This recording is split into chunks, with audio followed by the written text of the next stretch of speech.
اللہ تعالیٰ کا ایک بہت ہی خوبصورت نام ہے الوارث، جس کا مطلب یہ ہے ہمیشہ قائم رہنے والا۔ اس کائنات میں جو بھی کچھ ہے نا، وہ سب ختم ہو جانے والا ہے، باقی جو رہے گی وہ ہے صرف اللہ کی ذات۔ کتنے بادشاہ ہیں اور چلے گئے، کوئی بھی اپنے ساتھ اپنے مال و دولت کو نہ لے جا سکا۔ جب نسلیں در نسلیں بھی ختم ہو جائیں گی، تب بھی ہر چیز کا وارث صرف اللہ کی ذات ہوگی، کیونکہ وہی حقیقت وارث ہے ہر چیز کا۔ آسمان و زمین میں جو بھی کچھ ہے وہ سب اللہ کا ہی ہے۔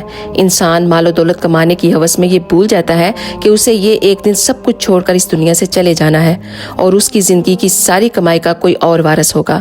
ہر چیز کا اصل وارث تو اللہ ہی ہے۔ حقیقت تو یہ ہے کہ انسان کو اس دنیا میں جو بھی کچھ ملتا ہے وہ اس کا امتحان ہے۔ اللہ سبحانہ و تعالیٰ یہ دیکھنا چاہتے ہیں کہ انسان اس کی نعمتوں کا کس طرح استعمال کر رہا ہے۔ اللہ سبحانہ و تعالیٰ سب سے پہلے تھا اور وہی آخر میں بھی رہے گا۔ اللہ سبحانہ و تعالیٰ اپنے نیک بندوں کو جنت کا وارث بنائے گا۔ اس لیے اپنے دنیا کے مال کو اپنے آخرت کے بینک اکاؤنٹ میں جمع کرواتے جاؤ اور جنت کے وارث بنتے جاؤ۔ تو اگر آپ کو یہ ویڈیو اچھی لگے تو ایک دفعہ اس کو شیئر کرنا مت بھولیے گا۔ جزاک اللہ خیر۔